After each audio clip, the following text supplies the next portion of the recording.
it's here in the handy dandy travel journal of mine.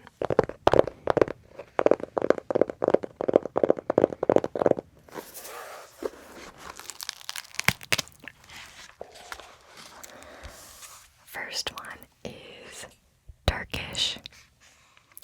The language Turkish, and the word is Zamazingo.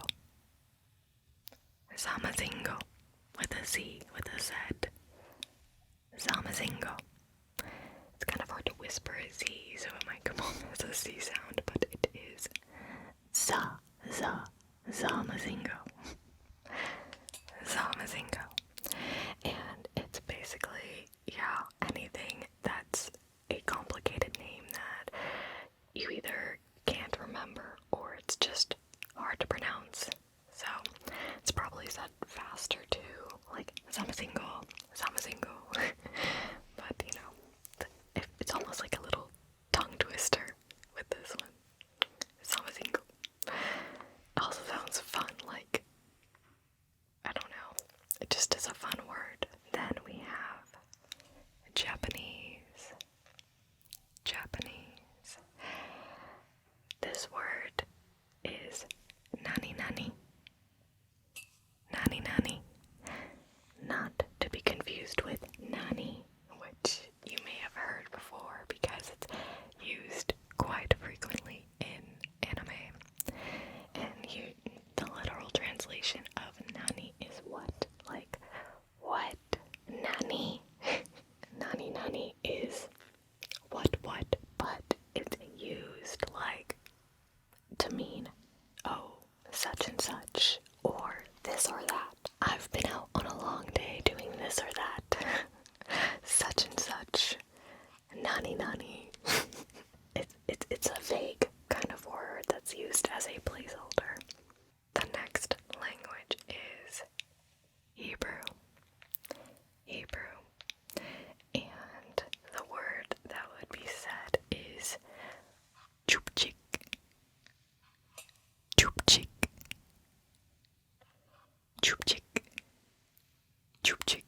And is that not the cutest word? It sounds so chupchicky.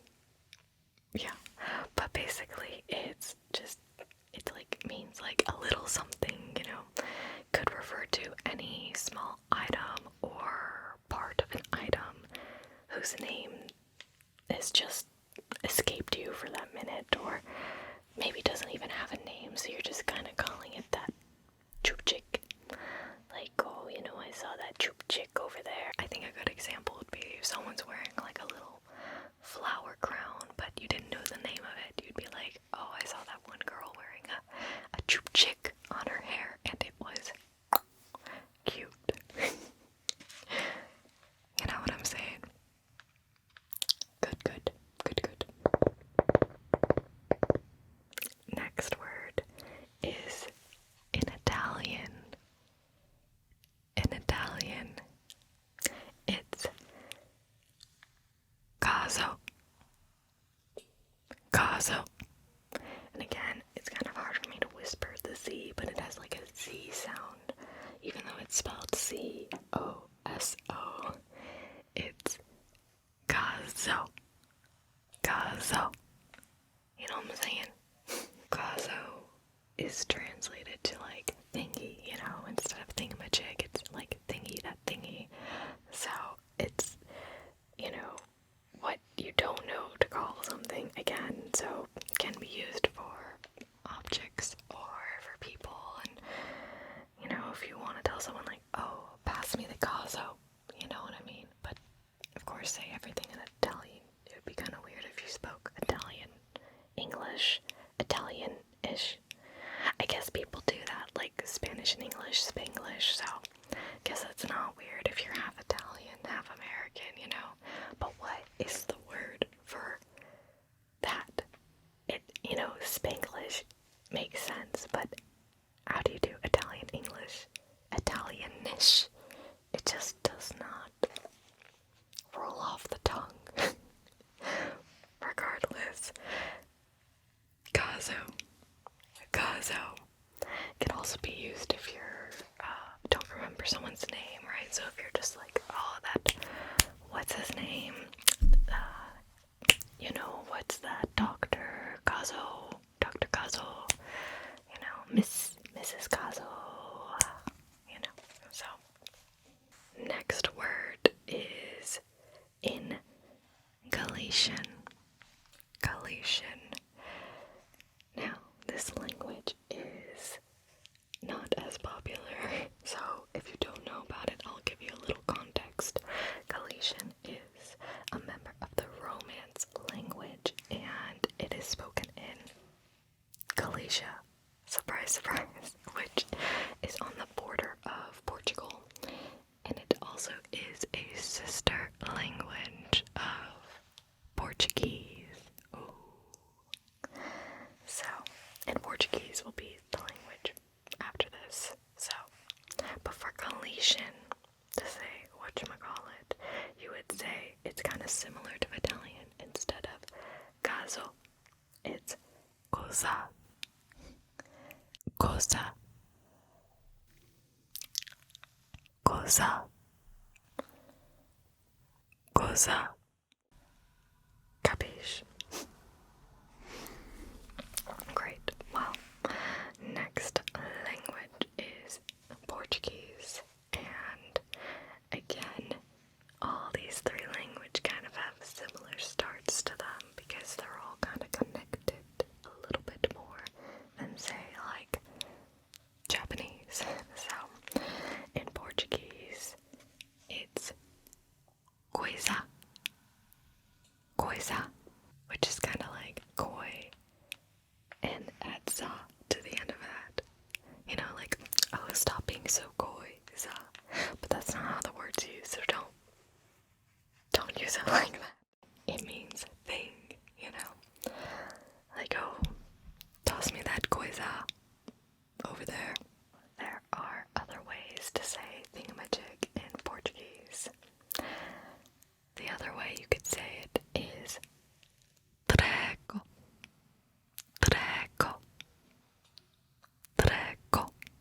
which means stuff. Treco.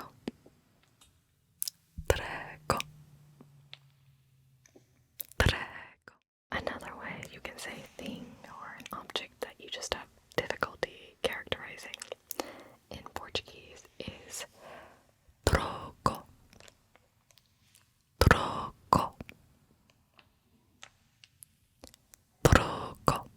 The next language I have for you is Spanish. Now, I must warn you that this word is actually a little bit adult content because it's vulgar. Kind of that thing you're saying, that thing, you know what I'm saying? So, that's really what this word is.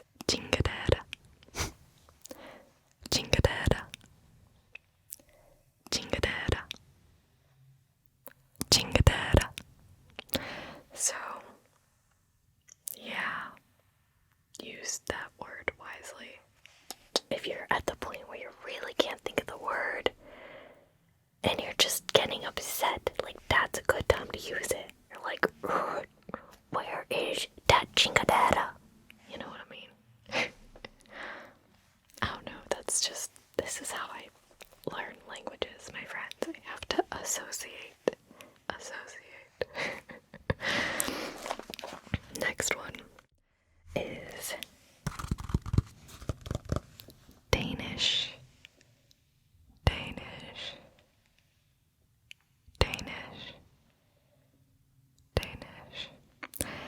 And the word is dimzadut.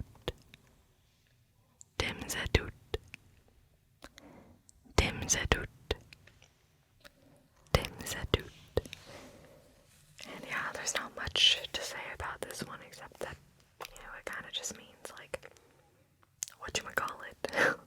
The next language is German. And there's a couple words that I'm going to be sharing with you.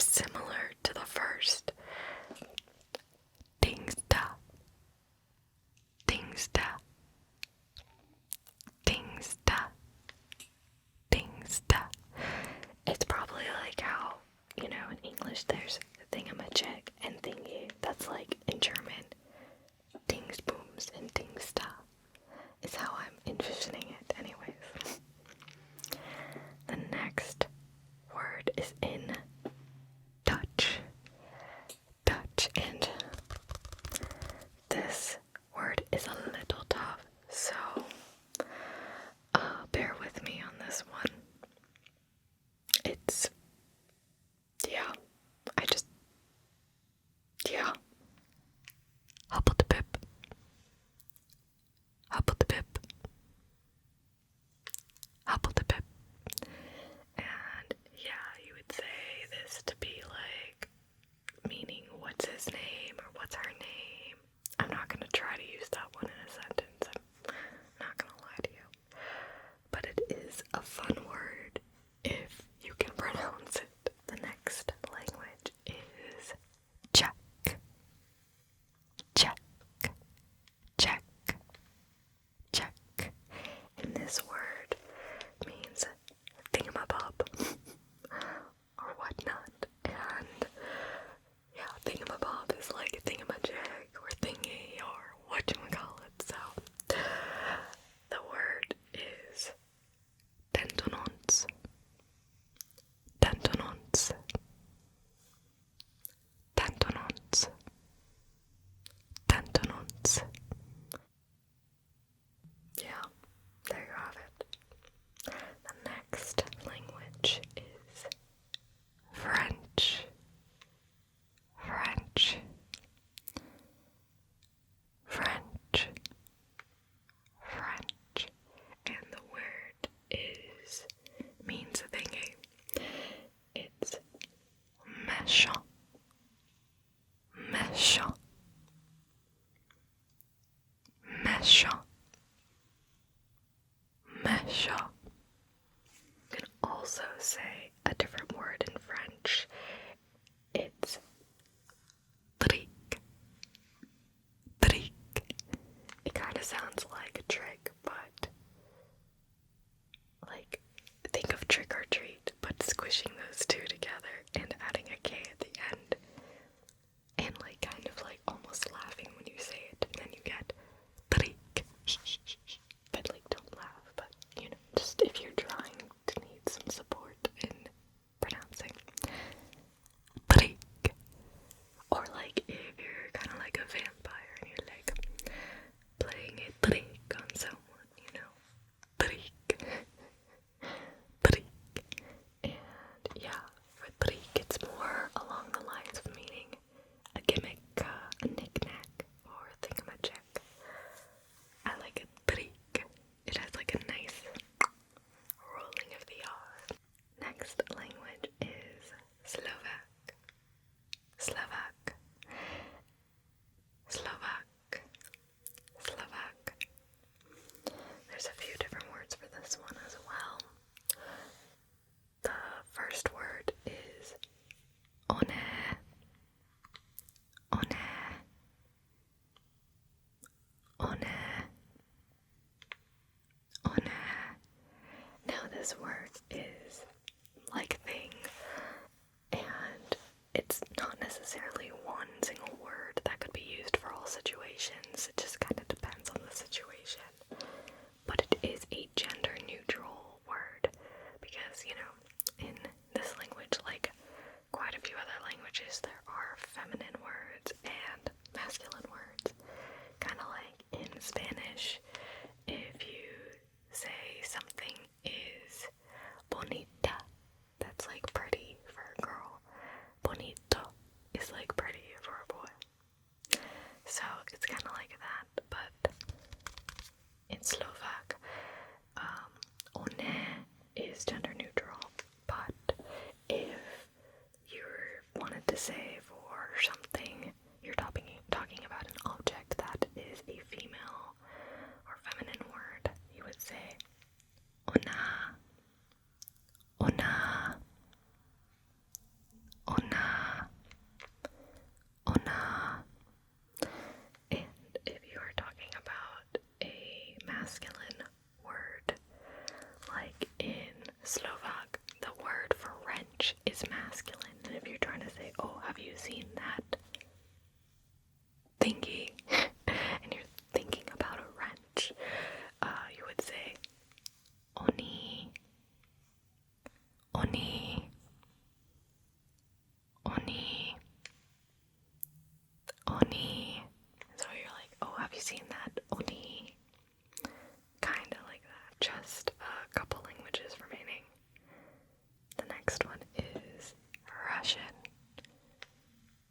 Russian. Russian. And this word that means thing is Sztuka. Sztuka. Sztuka. Sztuka. And last but not least is Polish. Polish. Polish.